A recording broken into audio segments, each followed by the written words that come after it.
Assalamu alaikum wa rahmatullahi wa barakatuh. We'll try that one more time. Assalamu alaikum wa rahmatullahi wa barakatuh. Bismillah, alhamdulillah, wa salatu wa salamu ala rasulillah wa ala alihi wa sahbihi wa man tabi'ahum bi ihsani ila yawmiddin amma ba'd. On behalf of Mashaykh Isa ibn Maryam and FCAT Institute, we would like to welcome you all here today. This is a start of a new series of workshops where we will be providing information on valuable and practical things that us as Muslims can benefit and implement. Today's topic is all about taxes. We are in the heart of tax season. We have the tax deadline due April 15th. And we have Ustadh Azam Riaz, who is a certified accountant, who will be sharing his invaluable insight and wisdom as to just some tips about taxes, how to maximize our tax return, and just this large idea of us Muslims attempting to be the best and being as advantageous as possible. So without further ado, I'd like to call on the stage Ustadh Azam Riaz.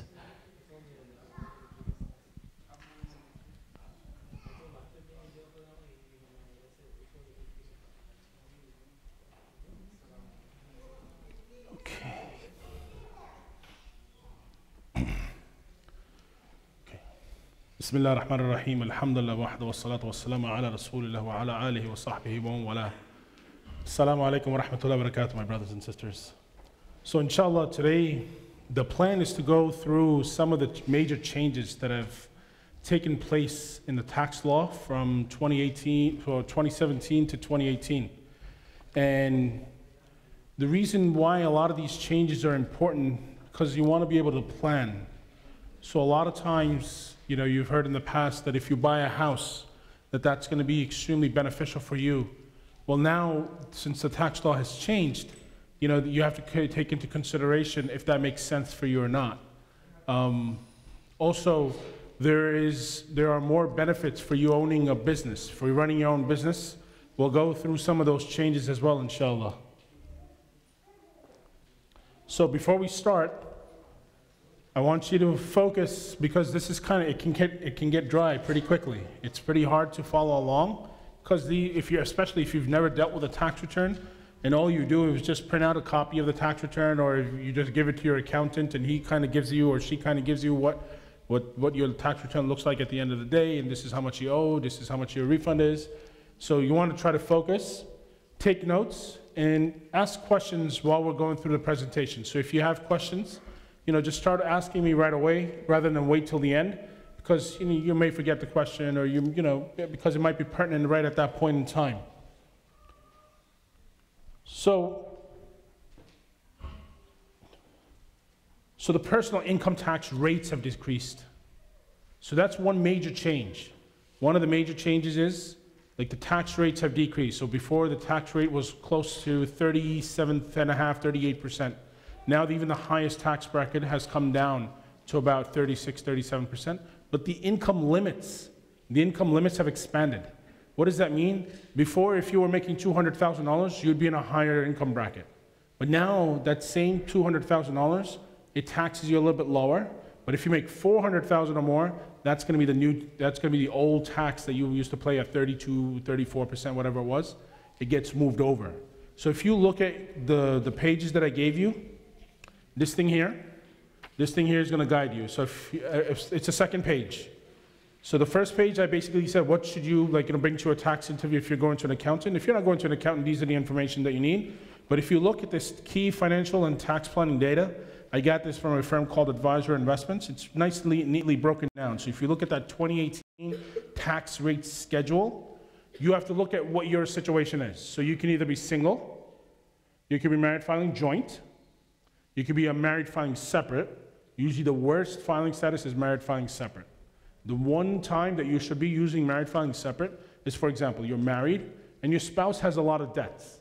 So their debt, what you can do is you do married filing separate because you want that person responsible for their tax liability, and you want to basically take your refund back.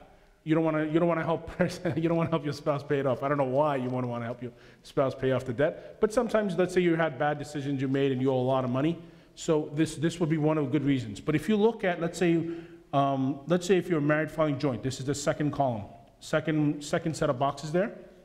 If you look at, if you made $200,000, if you made $200,000, your tax bracket, your marginal tax rate will be about 24%. 24%, right? If you're single, look at 24%. If you're making $100,000, you're going to be in the 24% bracket. Not a best reason to get married, but a good reason to get married. So you could save a little bit of money. Getting married is good. Getting married is good. The third one where it says head of household, what this basically means, head of household status, is for those individuals that are single, and they have children under the age of 17 usually helps. So when you have children, or you can have children that are in college as well, or a dependent parent. So when your parent gets old, now they're living with you, you're kind of taking care of them, and you're single still. If you're married, you just do married filing joint. But if you're single, you're taking care of your parents, you can do the head of household status. And so if you look at this one, if you're making $200,000 as head of household, you'd be in the 32% marginal tax rate. 32%. But these things used to be higher. Everything has come down about 1 to 3%. So these used to be like 35%, and the income brackets used to be lower, and people used to get hit with alternative minimum tax. So a lot of that has been eliminated. Any questions on this one? Personal income tax rates that they've come down? So we have an example up there. So if a family of 4 was making $73,000, the tax liability on that $73,000 is $2,059. $2,059. That's an example. What does that mean? That on $73,000, the actual tax that you would owe, the total tax would be $2,000, but you may get let's say because you have 2 kids, married filing joint, you get the deduction, you may have a $6,000 refund. But that's what that basically means. Okay. So the state deduction. So one of the things that this new law did was if you're single, your exemption, your standard deduction used to be about $6,300. Now it's $12,000. And if you're married filing joint, it used to be $12,600 or what it is, whatever it says there. Now it's $24,000. But what they've done is they've gotten rid of the personal exemptions. There used to be something else that you used to be able to take off. The personal exemption is eliminated. You used to get an extra $4,050 for each person that you had on your tax return. Now, you can only put a few people on your tax return. You can't just pick up somebody from the street and just put them on your tax return anymore. You have to either it has to be related to you through blood. For example, your child, your uncles, your aunts, you can claim them if you're taking care of them. You can claim your parents, like I said, grandparents, grandkids. You can claim a lot of different people based on relationship, and these are qualified individuals. So that $4,050 personal exemption is what's been taken out. And so a lot of people, if you've been hearing that people have been getting less refunds this year, less number of refunds, it's because that personal exemption was eliminated. That personal exemption was eliminated. Now, if you look at corporations is where you want to be. If you have always decided not to run your own business because you didn't think it was favorable, right now, the best thing to do is to try to run your own business because the tax rates, they've gone down. They used to be at 35%. Now they're down to 21%. Major companies like Amazon and Google and some other ones have paid 0 tax after making billions in revenues. Billions in revenues, 0 tax liability because of great tax planning, investing their money. They're doing the right things with their money. And because this is available to them, they're able to save. So if you wanted to run your own business, this is the perfect time to do it because it's going to have a lot of benefits for you. So your tax rate would be very low at around 21%.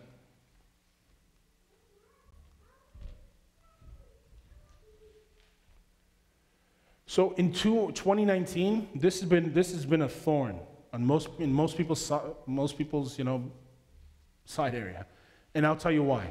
Health insurance under President Obama, everybody knows it as Obamacare, but it's called affordable health care. It's not affordable at all.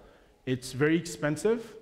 And what it has done is increase the health insurance premiums on everybody else that's contributing. So for example, if you have a regular job and you receive some type of health insurance through your employer, your taxes, your health insurance premiums have been going up every year since Affordable Care Act has come through. And so Affordable Care Act is not very affordable. Number two, the people who don't have it and have any income, and I'm talking about 30,000, 40,000, 50,000, which is not a lot, right? And then they get penalized per person, and it's been going up every year gradually. So the first year, the penalty was $95. The second year became like $300 and some dollars. The third year becomes like $700. And now if a family of four didn't have health insurance in 2018, and if you didn't have health insurance, there's gonna be a penalty about $2,000. So a lot of clients usually are unhappy. Hey, how come I'm getting such a small refund, or how come I owe money? Oh, because you didn't have health insurance. But Trump has taken it out, meaning it's available if you want it, but you're not going to get penalized anymore.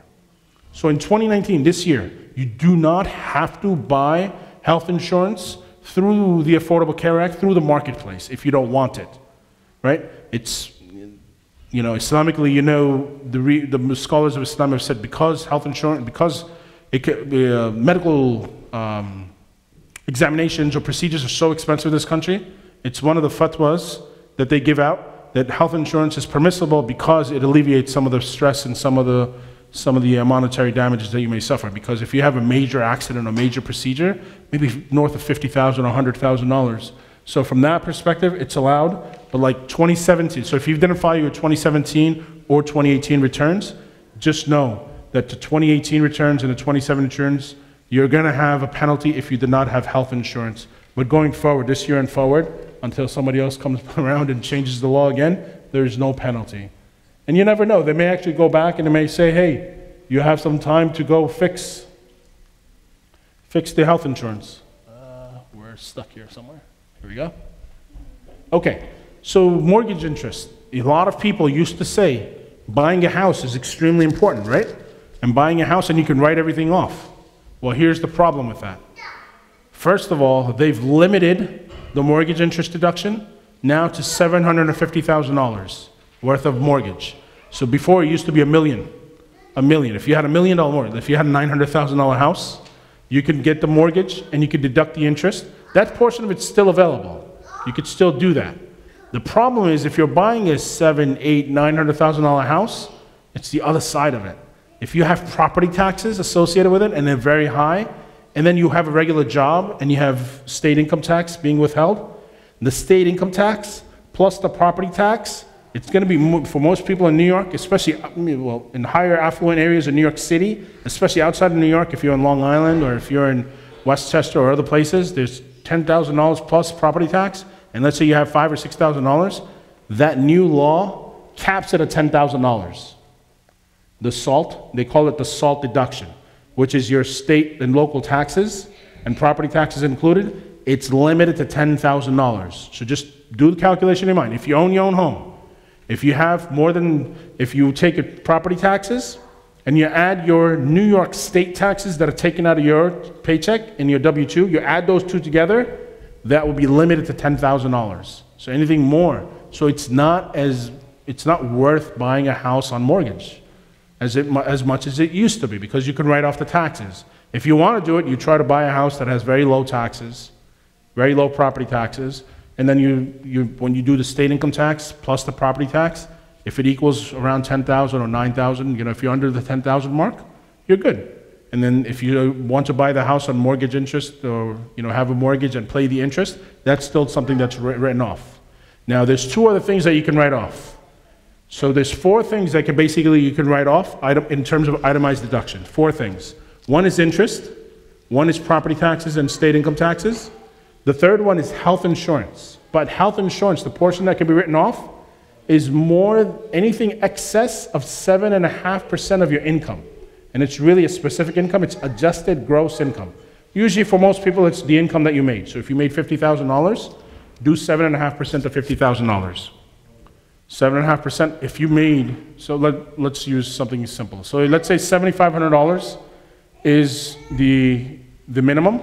So anything above it. So let's say you had paid $10,000, $2,500 can be written off in health insurance and premiums and other, other things that you may have paid related to health. That's number 3. Number 4, that can really help you out, and this is something that you should review, and your accountant should do. If you could do it, if you do your own taxes, you should review it on your own. If you have an accountant do it, check with them and her, and see if you can do some charitable donations, which basically means to properly recognize, registered with the IRS, charitable donations. If you're able to make a $2,000 or $3,000, sometimes even $5,000 or $10,000, it may lower your tax liability. So rather than having to pay $7,000, $8,000, you may only have to pay $3,000 or $4,000 just by putting through a donation. So this is something that you should really look into. Is you want to see if your health insurance, if you had a good year, meaning you weren't sick very often, you just went to doctors, you paid regular bills, chances are health insurance, you're not going to have an issue. Health insurance for most people who are old, elderly, it's a big cost. If you have if you have a lot of health problems, it's a huge cost. If you were hospitalized with a lot of bills, if you have long-term care, if you have an elderly parent that you're taking care of, and you're responsible for them, you can write that off for yourself. And then, like I said, mortgage interest and property tax deduction is still allowed. All right. Now, child tax credit is doubled. The child tax credit used to be $1,000. Now it's $2,000. The child tax credit now is $2,000 per child under the age of 17. Under the age of 17. Now, not everybody run out and start having kids. $2,000 is not enough to have a good reason to have a child. But it helps. It helps. So the $2,000, the way it works is if you have taxable income, the first $1,400 will be written off against taxable income, and the remaining $600 may come through additional child tax credit if you didn't qualify for the full. But if you have, like, let's say about a $50,000 salary, $50,000 salary, you had enough withheld, you have 4 people in your family, you had 2 kids, you'll get a $4,000 credit. So $2,000 for each child under the age of 17. The minute they turn 17 and they're still living in your house, from that point forward, you'll get a $500 dependent credit. So once again, under 17, the child, as long as they're living with you, you're claiming them, you're taking care of them, $2,000 per child. But once let's say they're in college now, and you're still taking care of them, or they're last year of high school, they're 18 years old now, you won't get the full credit, but you'll get $500 for each child that is still on your tax return. So it's still worthwhile to keep a child on the tax return. Any questions on this?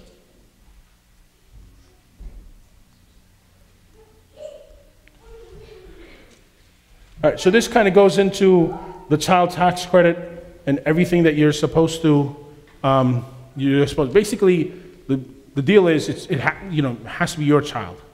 You can't take other people's children and try to claim it. There has to be a connection. There has to be your son, daughter, stepson, stepdaughter, some type of relationship in that manner. If you're basically trying to claim your nephew or niece, it's possible, but you would have to have some type of written note from the parent of the child. So the limits. So before, the child tax credit was limited. So people who were making, let's say, in the upper high figures, like over 100,000, close to 200, let's say, at some point you were getting phased out. They've raised those limits. Now it's $400,000 if you're married filing joint, and I believe it's $200,000 for if you're filing single. So if you're making $400,000, I'm talking about married couple, and I'm talking about people who are doing very well. So both, let's say husband and wife are working, they're both making $100,000 salary, you get over the $200,000 mark, you can be up to $400,000 and still get $2,000 per child for tax credit.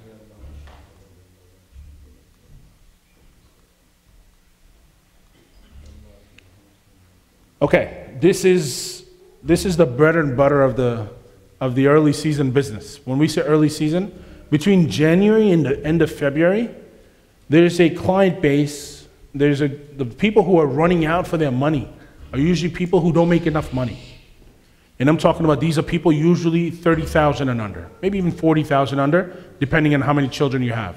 And you can have, if you go back to this page that I gave you, I'm not sure if it's on here. It doesn't look like it's on here, but the earned income credit can be up to $6,500 just because your income is extremely low and you have multiple children. So if you have 3 children, the income credit is about $6,500. This is free money the government is giving if your income is below $30,000 and you have at least 3 children. If you have 2 children and your income is around the $30,000 mark, you'll be around $4,500 or so. And like maybe $3,000 with 1 child and under $30,000. It's called the earned income credit. This is, everybody's running out. And a lot of times you see a lot of fraudulent behavior taking place when people are doing their tax returns. And what that means is people are making up their income. So they'll come to you and be like, I was self-employed, I made $22,000, I have these 2 children, and what were you doing, ma'am? Or sir? Oh, I was cooking at home and serving people food. Or I cut hair inside my basement. Or you hear the craziest things.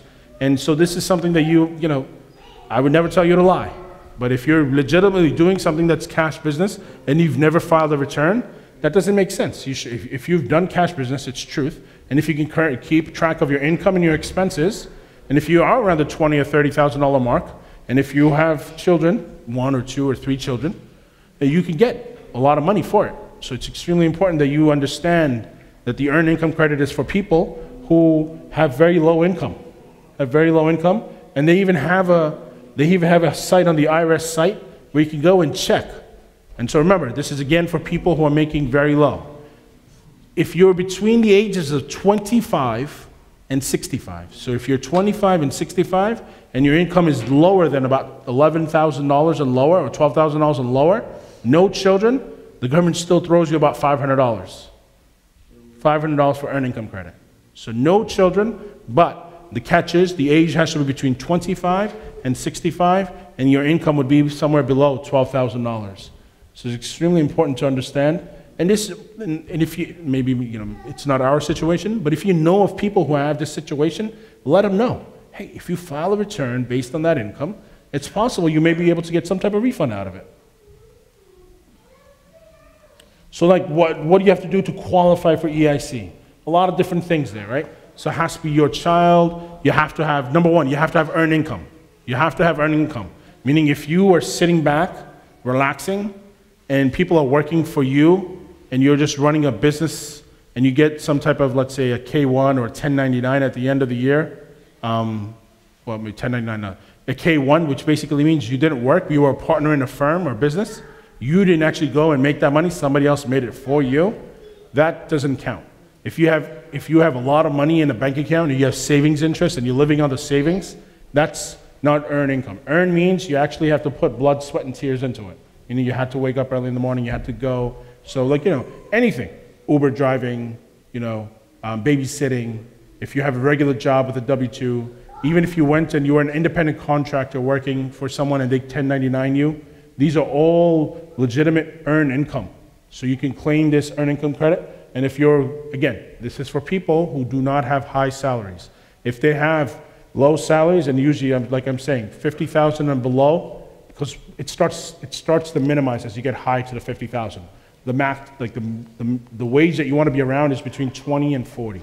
Between 20 and 40, you're able to get most of these credits.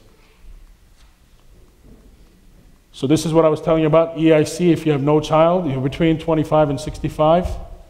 25 and 65 years of age, you can get about $500 thrown your way. This is with child, and so you can have up to 3 children, and you can get up to $6,500. This is how you figure out the qualifying child. So there has to be a relationship. The age, what is the age? You see the age up there? It has to be below 19, right? Below 19. So below 19, residency basically means that they're living with you all year. And so when this becomes a little bit more tricky is if you have divorced parents. So inshallah, hopefully this is not a big issue in our community, but if you have divorced parents, then they have, whoever they live with the most is usually the one that you should be able to claim it. And joint return. So if they're filing a joint return, the kids can file a return itself. So let's say if kids got married at an early age, let's say your kids, they get married when they're 16 or 17. 16 or 17, they're already married. So, but they're still living with you because they're still in school or they're still doing things. You can still claim them as long as if they just have small jobs, that they're only claiming the refund of their taxes that were withheld from federal and state. I don't know if that makes sense. But you know, if kids get married at a young age, you could still claim them. They can still live with you. You can get a credit on it as well, as long as if they file a return, the amount of withholding is very small, and the amount that they made was very small, and they could still meet school as well. Any questions on this? No, you guys getting it, huh? Good stuff. And here's the AGI limits that I was telling you about before. So these are the limits that you want to be below. So once you hit this mark, it's zero. So if you hit these marks, the credit will be zero for those particular categories. So, but it also starts to phase out. As you get higher, it starts to phase out because the government basically says you have enough money to survive on your own, right? But once you're at, let's say the first one, I think it says 54,000 or so for 3 kids, right? For married filing joint, and it says about 40 something for the earned income credit. So there's 2 different things that you have to look at: earned income, and then you cannot have net investment income of more than $3,500. So for example, if you have IRA accounts or if you have stock accounts and you're getting dividends and interest and everything, it cannot be more than $3,450 or $3,500, approximately $3,500. So you want to try to keep that a little bit low if your salary doesn't, if your salary is low, then you want to make sure your net investment income is not very high. Here's the max credit you can get. So this is the one I was telling you about. It's about $6,500 with 3 kids, about $5,000 and so change with 2, $3,500 with 1, and then remember I was telling you the $500 with no qualifying child. Estate tax exemption levels are increased. What does that mean? Whatever they were before they were about 5 and 10 million. If you're single versus married, now they're 10 and 20. What does that mean? If you have, majority of us would fit in this category, right? Majority of us, unless you guys have a lot of hidden assets or your parents are extremely rich, $10 million is the estate. If the estate comes out to be about $10 million, let's, $10 million, let's say if married couple, $10 million worth of assets, it's zero. You don't have to pay any tax on that, on the federal level. There will be some type of state tax on it. Okay?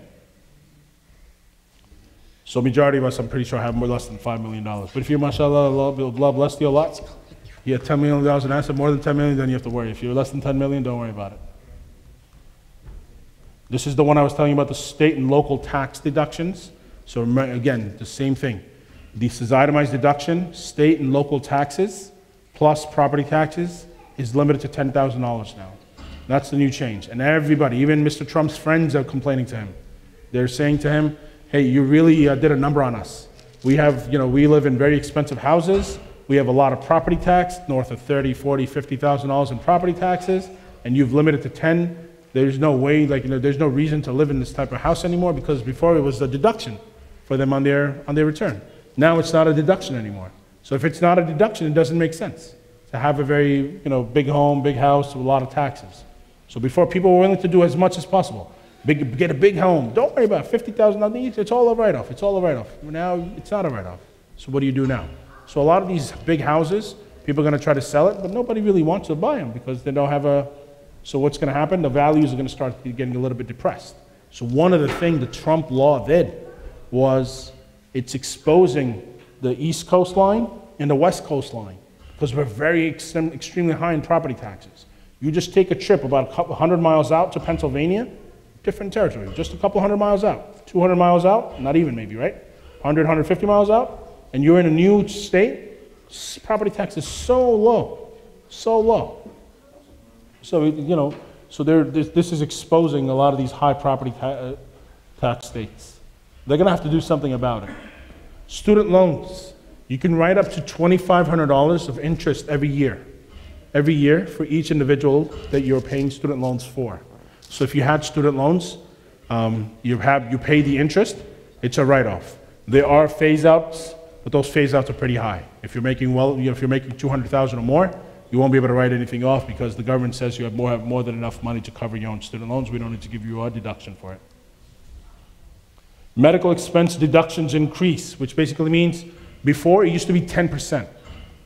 So anything above your 10% of your income was written off. Now they've lowered that. So it's 7.5%. So over 7.5% of medical expenses, like I said before. Very bad year, like in terms of health, a lot of hospital bills, a lot of medical bills, a lot of medical attention you needed, or elderly. Elderly, you don't realize that people when they get old, they just have a lot of costs involved. A lot of prescription medications, very expensive prescription medications, a lot of checkups, a lot of surgeries, procedures. And so if they're doing all that, it can add up and they may be able to get some type of deduction. So one thing I would tell you always, I'm biased in this, and I'll tell you where I'm biased. If you have one W-2 and a simple household, just you, a wife, a couple of kids, and you can understand the tax code and you understand the software, but a lot of everybody says you buy the software, you put it into the machine and you load it and you just answer the questions and everything works out. Until they knock on somebody's door and say, hey, I got a bill, I got a notice from the IRS that I owe them $3,000 plus $300 in penalty and another $200 in interest. And because they don't send it to you right away, they send it to you 2 or 3 years later. So just remember, you're gonna have all these penalties and interest and they're gonna have a lot of issues because you think that you just plug in this CD and everything is gonna work itself out. It doesn't happen that way. If you're astute, no problem. If you can figure it out, do it on your own. I would be the first one to tell you, do it on your own. It's not that difficult. Might take you an hour or 2 hours to do it, but it's simple, 50, 60 bucks, you have everything done and you have thousands probably sitting in your account. But if it's a little bit more complicated or if you want peace of mind, I would always recommend that you have a tax professional. And the reason is why? They always have to take courses. They have to get CE credits, especially in New York, they're required to have CE credits on an annual basis. At least, I don't remember the exact numbers, but like 15 to 20 hours of annual CE credits where they have to stay educated and they have to stay up on time, online with time, like changing time, changing tax laws, things that are beneficial. You need to really get into it. So if you're able to do it on your own, alhamdulillah. But if you're not, I would advise you. And if you wanted to know what is the percentage breakdown, it's about 50-50. 50% of the population is using a tax professional, 50% of the population is doing it. If you even Googled it right now, IRS statistics for 2019, as of March 1st, you'll see like 60 million people have filed, and out of those 60 million people, like 30 million have done it on their own, 30 million have used a tax professional to do it. So like we follow those figures as well because I have a tax office, and I make sure, like we're not losing our business, right? We want to make sure that our business is growing. So that's what I'm saying. I'm conflicted because I do have a business on the side that, that takes care of it. I personally don't do them. I have somebody else who takes care of everything for me. But like I said, we always make sure that we have enough knowledge. If we don't have knowledge, we make sure that we get in touch with those knowledgeable people and they can help us. Okay? One thing that I do want to mention, people used to write off a lot of stuff before. So you had police officers, you had teachers, and everybody's writing off union dues and mileage. All of that stuff is gone. You can't do that anymore. You cannot write off your union dues. You cannot write off your uniforms. You cannot write off anything anymore. If you wanted to legitimately write things off, see if your employer will give you a 1099. Especially, this is for people who have a lot of expenses. So if you're putting in a lot of effort, so for example, we have a doctor client who spends over $20,000 for licensing fees and insurances, and they also have travel expenses for conferences, and the hospital that she works for does not cover it. In the past, she was able to just do this unreimbursed employee expense.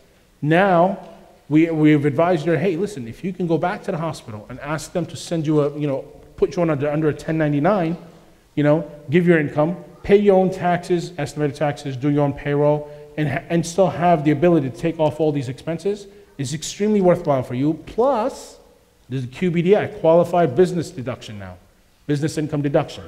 It's a 20% write-off. So you can get a 20% write-off on top of that. So it's extremely important. Like that's what I was saying before. Extremely important if you are always wanted to run your own business and you've never wanted to.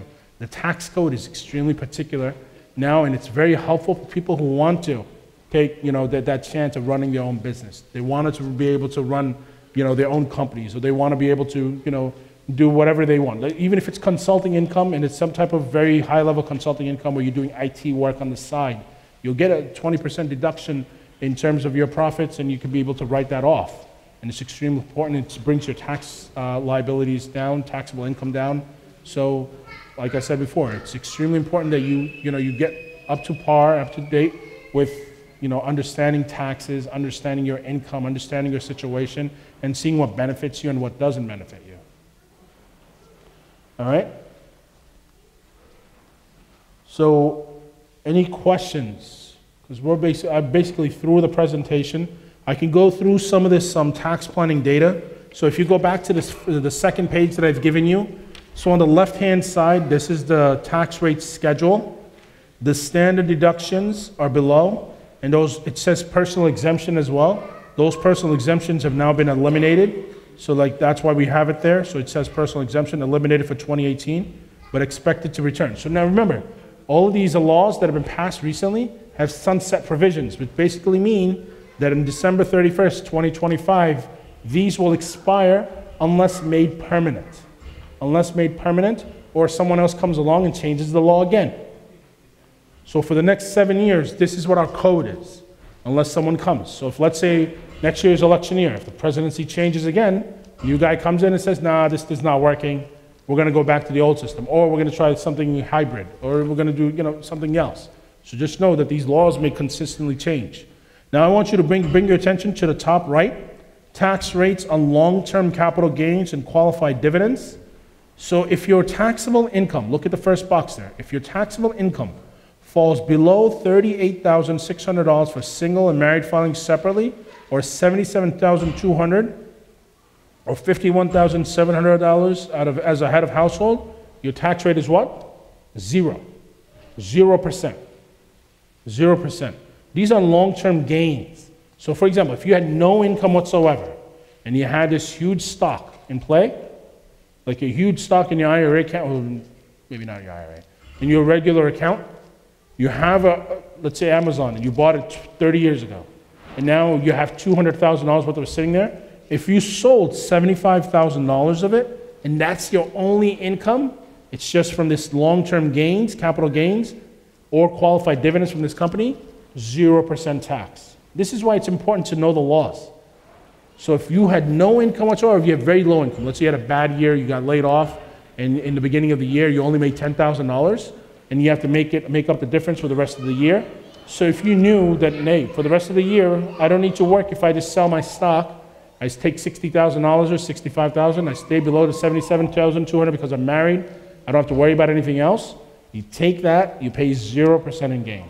Very, very good to know, no? Very good to know. But what if you had taxable income falls at or above those amounts?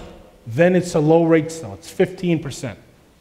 So you've had a stock for a long time, the tax rate on that particular gain is only 15%. 15%. And if income falls at or above, now look at these limits, $425,800, mashallah. If you're making that much money, alhamdulillah. You don't have to worry about taxes, but you should still worry a little bit. But at that point, it'll be 20%. Investment income. This happened a few years ago. There's a 3.8% tax on lesser of net investment income or excess of modified adjusted gross income over in those amounts. So if you're married filing joint and you have investment income, meaning you have properties, you have businesses, and all this investment is coming to you, and if you made over $250,000, your regular tax rate plus another 3.8% on top of that. Here are the exemption amounts for alternative minimum tax. This does not apply to majority of the people, so don't worry about that. People always ask about gift and estate tax. So you know how gift tax, how that works? A lot of people try to avoid paying taxes through the estate. So what they do is they start gifting their kids their property. Hey, you know what I'm going to do this year? I'm going to give you $15,000 interest in my property. My property's worth $1 million, and I'm going to give it to, let's say I had 5 kids. Each of the 5 children, I can give out $15,000. If you're married, you can give out $30,000 to each, right? So it's a way of basically avoiding the estate tax. So if you wanted to do this, but let's say if you gifted it to someone and you gifted too much all at one point, there are limits. So here's the exclusion. You see the second one that says underneath there? estate gift, and GST exclusion. What that means is you can write off anything you give off, and it can be excluded from that $11 million. So let's say you gifted your daughter. You had an extra home sitting around, $300,000 house. Hey, you take it. You do not have to pay tax on that. Normally, you would have to pay tax on it because you're gifting it. But you don't have to pay tax on it because it'll just get written off against your exclusion. But you do have to file a gift tax return, a gift tax return as the person who gives the gift. Who files a return? The person who gives the gift. The person who receives the gift doesn't have to file anything. Does that make sense? Any questions? And the second page, just if you look at it, just more information here. One of the best ways to avoid having to pay extra taxes is if you put bring your eyesight down to retirement plan contribution limits. It's $19,000 now for 401ks. So if you can take out if you have a decent income and you're able to live, if you contribute $19,000, you can decrease your tax liability by $19,000. So for example, let's say you made $100,000. On the $100,000, every pay period, you have a few $100s taken out. At the end of the year, you have $19,000 taken out. Your taxable income for that year is $81,000. $81,000. And then when that income is taken out from the 401k, normally you can't take it out without a penalty until you're 60. So when you're 60 years old, at that point you start taking it out because now you're retired, you want to live off the income, you take that income and you pay tax at that time on that 19 plus all the other income and plus growth because this is going to be invested in something. It's going to be invested in companies, in all over the world. So, you want to make sure that your investments are doing well. Health savings accounts, this is becoming more prevalent, all the way in the bottom left-hand corner. This health savings account is a very cool phenomenon. It almost has a retirement account phenomenon to it. What it basically means is you're putting money into this health savings account. If you go to the doctor, you pay it out of the health savings account. If you had a great year, meaning you did not get sick once the whole year, you and your employer were able to put away, usually it's a $6,850. So let's say you put away the $6,850 and that's it, it carries over and it grows. I have a colleague of mine, he was just telling me, in his health savings account, he has $60,000 because he's had some great run with 10 years.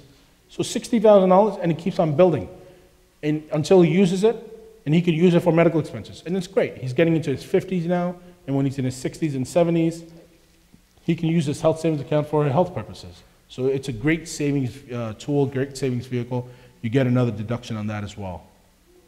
And on the right-hand side, I wanted to bring your attention to the third box there, Social Security.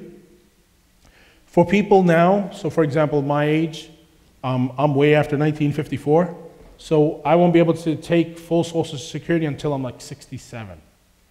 But just remember, you can take Social Security once you hit 62, but it's a lower Social Security amount. If you're 65, it's still, I think it's about 70% of what you would make if you just held off for another 2 years at 67.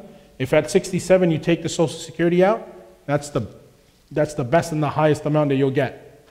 You don't want to wait until after 67. When 67 is the date. When you're about to turn 67, put in your paperwork for Social Security and start collecting, because you don't know how much life is left if you made it that far anyways.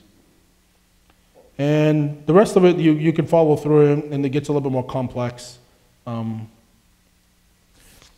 Any questions? The first sheet that I gave you, the first sheet that was part of the packet, these are the things that if you're going to a tax professional, these are the things that you want to basically, and most of you probably know this already, right? Your name, your date of birth, your Social Security card, your last year's return, a valid driver's license is what they ask for because of a lot of identity theft these days. So you need to have some type of ID with and then all the income and tax information. So your W-2s, your interest statements, your dividend statements, your stock sales. If you had self-employment, if you sold your house, your personal house, your rental income, your sale of any business assets, any gambling or lottery winnings. People play lottery like no tomorrow, paying $5, $10, $20, especially these days it's like lotteries in 300, 400 million, and people are always hitting these $500 or $200, and they always bring these things in, and you're looking through these, and you have to put them in. You have to declare them as income, and you have to pay taxes on them. So it's extremely important that that you bring that in. Your state income tax refund from the year before, it's important that you bring that in.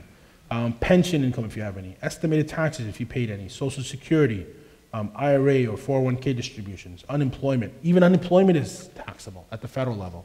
At the state level, unemployment, because the state is giving it to you, it's not taxed. But at the federal level, it's taxed. Then you have deductions and adjustments. So these are all the deductions and adjustments that I was telling you about before. And there's more. This is not an exhaustive list, but there might be a few more. And then tax credits. I already went through the child care credit. I went through the earned income credit. The ones that I didn't go through, I believe, was education credits. Education credits, if kids are in college, you can get up to a $2,500 credit for freshman through sophomore year, but there are phase-outs, unfortunately. So some people make too much money. Oh, if you make over $160,000, zero. Unfortunately, you get a $0 credit. But let's say if your kids have some income, let's say they made $10,000, $12,000 working part-time jobs, then they can actually get the American Opportunity Tax Credit up to $2,500 credit against theirs. Adoption expenses, retirement savings contributions, these are all different things that can help you out. I have a much more heavier packet. I didn't print it out. If anybody needs it, we can send it to you. But it's like an exhaustive, like line by line, which I don't think anybody would ever sit there and fill out. But it goes through each of the deductions, your travel, your moving expenses, your vehicle mileage and expenses, all your debts, all your assets, all your retirement plans, all your store charge accounts, financial information. So there's a lot of information that you can put together, but you want to try to make it easy. This list right here, like I said, it's not an exhaustive list, but it's extremely helpful that this is the information that you would normally need. So I'll stop here. I'll open it up to questions here now. Yes, sister.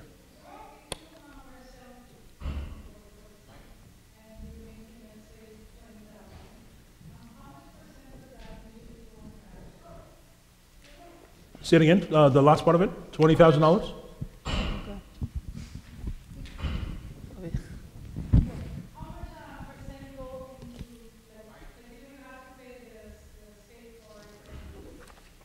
Yeah, so if you look at $20,000 on this table here, so are we assuming the person is single? No. Married. So married filing joint, if you're at $20,000, your minimum tax base is $1,905. And then you would add add an additional 12% of anything over $19,051. So assuming, let's say it's $20,000, you're looking at a federal tax about $2,000, and at the state level is about 8 or 9%. So let's say another about $1,800 at the state level. Maybe a little bit less, maybe about $1,000. That would be for a married filing joint, around $20,000 worth of income, if that's on the books. But then it also depends. If you have children, you get a credit. You'll get credits for the kids, child tax credit, earned income credit at $20,000, and you should have a nice big refund. So, at each level, Correct. So correct. So it's the tax bracket is for ranges, but what it says is if you made exactly $19,051, your tax base for that amount is $1,905.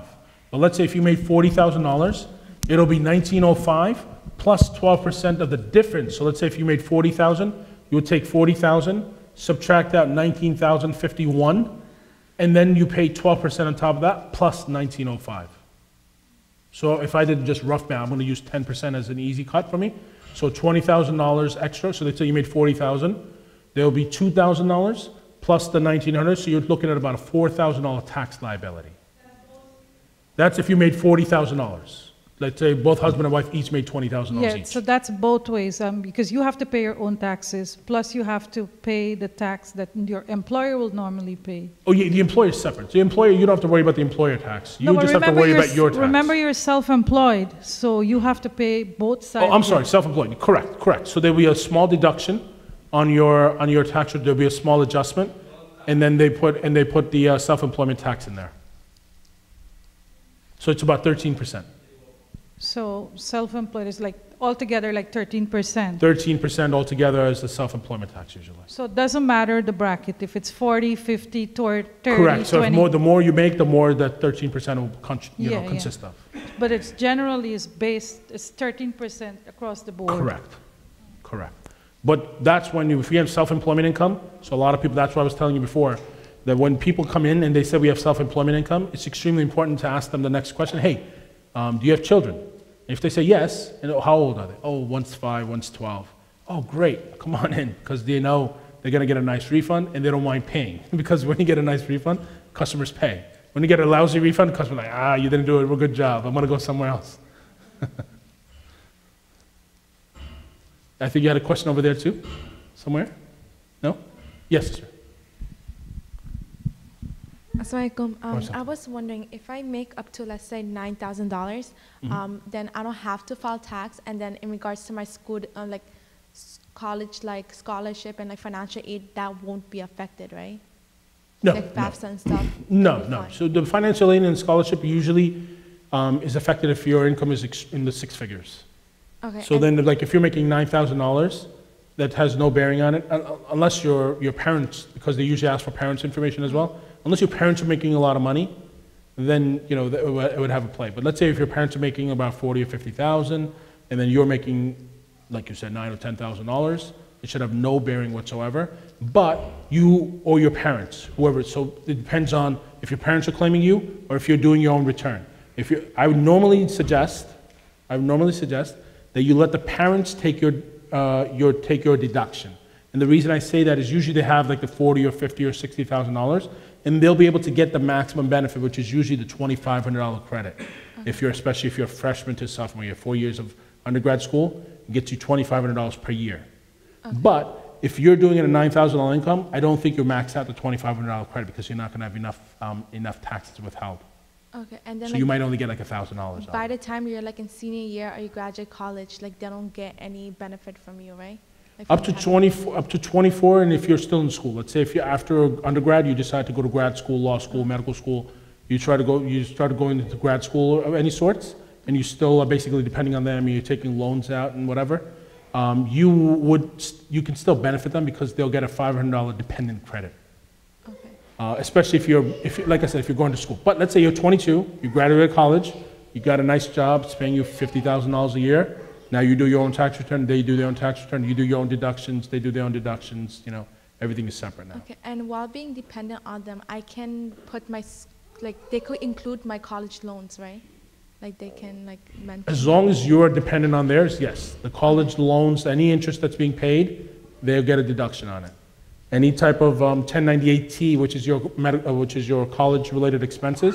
So let's say it'll be minus your scholarship. So let's say your education cost is $30,000, and they give you $25,000 scholarship. So that $5,000 would be something that they would be able to get a credit on.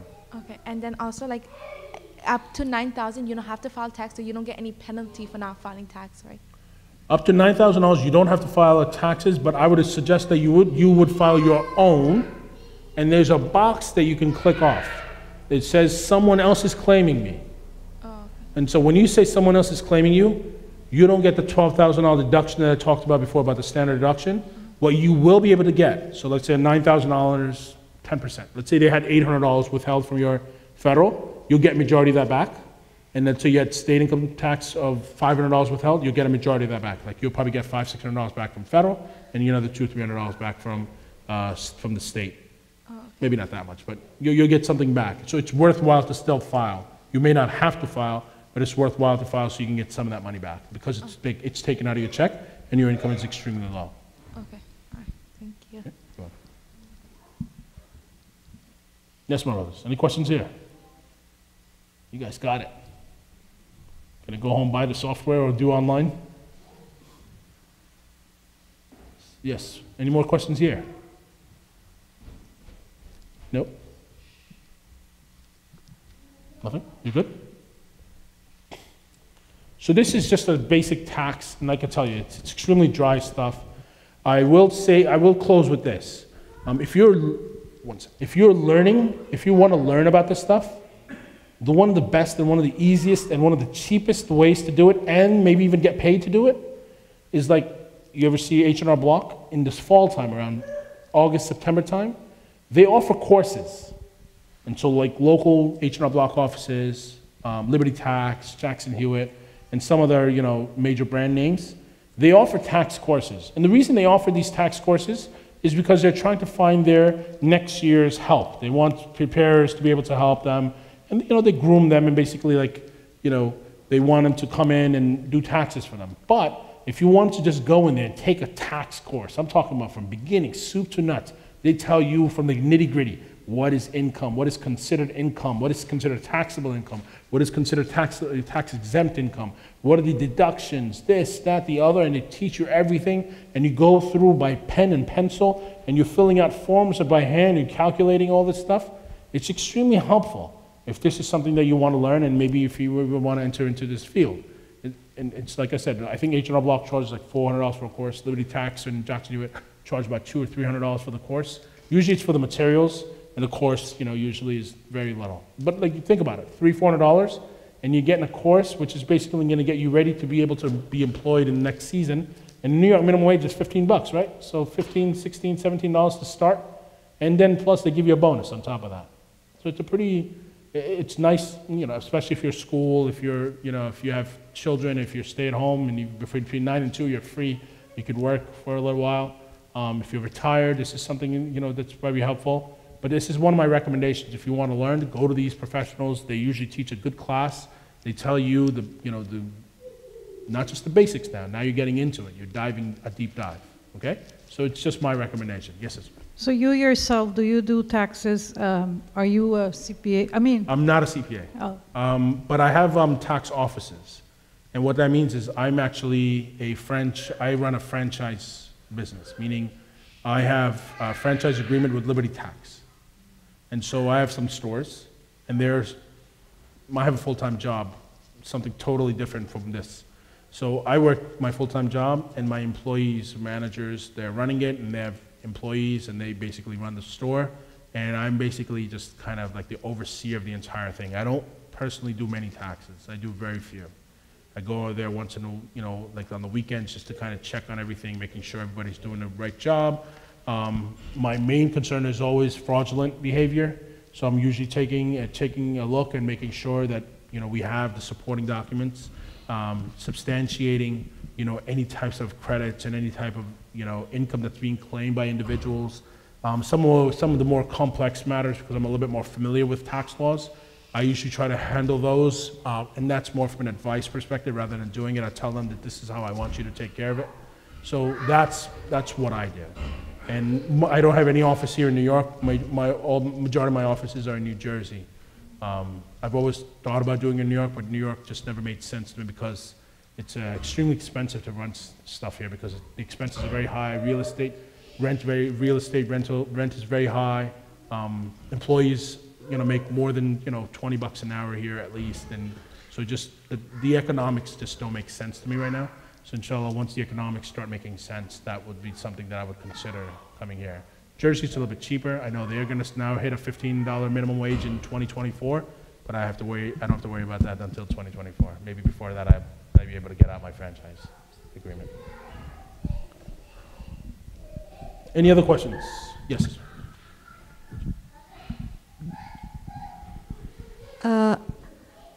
Can you explain again more about the child tax credit is doubled? Because I have 4 kids. Okay. They are 10, 9, 6, and 3 years old, so younger. So in reality, you would be, so before last year, you would only get $1,000 per child. That's right. So it would be a $4,000 total in the child tax credit. This year, you would be eligible for up to $8,000 in child tax credit, but there are some nuances. So it depends on your income, and it also depends on the taxes that are being withheld. Yeah. So, if you're, like I said, if your income is in the low range, like let's say $40,000, $50,000, chances are you're probably going to be able to pick up a lot of that child tax credit, and again, other credits as well, so earned income credit and other credits that may be available to you. So, but it's $2,000 per child that you should be able to get. And if you don't get the full credit, the $8,000, remember there are tax liabilities as well, so it will offset certain things. So, for example, if you owe $2,000 in taxes and you get the $8,000 in credit, right, and you have no federal tax withheld, you'll get like a $6,000 refund back. But let's say you had a $2,000 tax liability, you had $2,000 taken out of your federal taxes, that cancels each other, and then you should be receiving an $8,000 tax credit. Again, it's all dependent on circumstances and your specific case, your income, and how your tax return is. So there's other factors in there. So, each of them, they count each of them, yeah? Each of them, one. I thought that, as I heard that, only 3, maximum only 3. No, that's for earned income credit. That's a difference. Okay. So earned income credit, and then there's a child tax credit. So the earned income credit is limited to 3. But if you had 12 children, you'll get 12 times 2,000. It's, yeah, that's not, but like I said, the limitation is going to be the circumstance of your income and your taxes withheld. So one final thing that I wanted to say about your taxes, if you have problems, a lot of people don't understand income and taxes. The main thing that you always need to look at is box number 2 on your W-2. It's the federal tax withheld. If your federal tax withholding is too low, chances are you're going to owe money.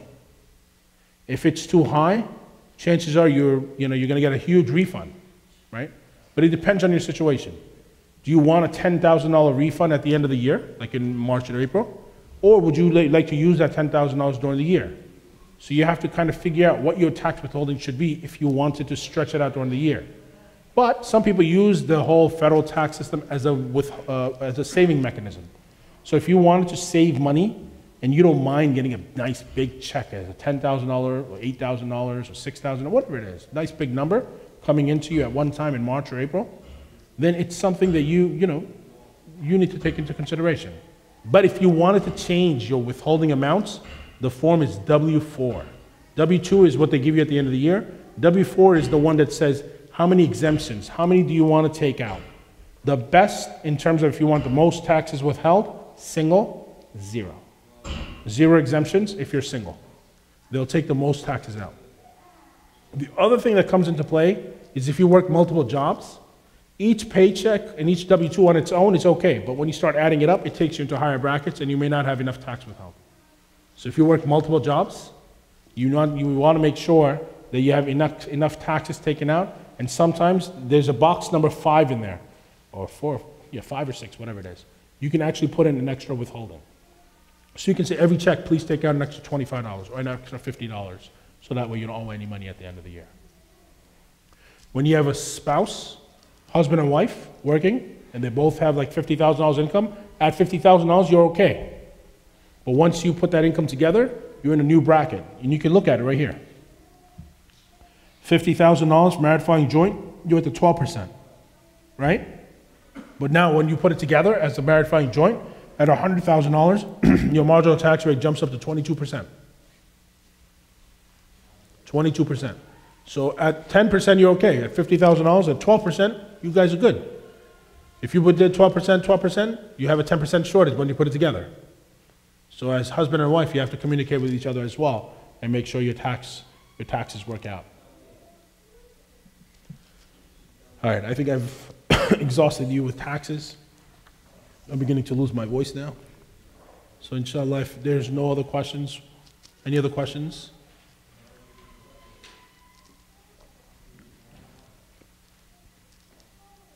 Remember the course that I was telling you about? It's a 3-month course, usually about 10 to 12 weeks. It's about 2 or 3 times a week for 3 hours at a time. So 6 to 9 hours. And you think about it. If you're spending 60 to 90 hours going to a class and studying and doing homework outside, you're going to learn something. Extremely worthwhile. Like, even if you wanted to just earn a few extra dollars on nights and weekends, there's always firms like H&R and others are hiring. So it's a good thing to do and good practice to have and learn, and so you have access to resources. So it makes sense to do it. All right, I'll stop here, inshallah. If anybody has any questions, I'll be here still, inshallah, available to you. So subhanakallah wa bihamdika ashhadu an la ilaha illa anta astaghfiruka wa atubu ilayk. Assalamu alaikum wa rahmatullahi wa barakatuh.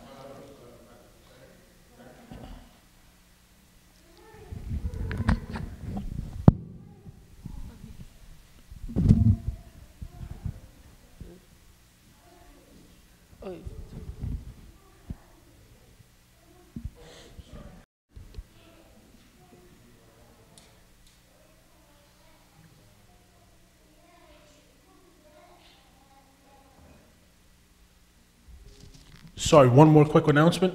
So we have this next generation. It's a fundraising next Saturday, inshallah.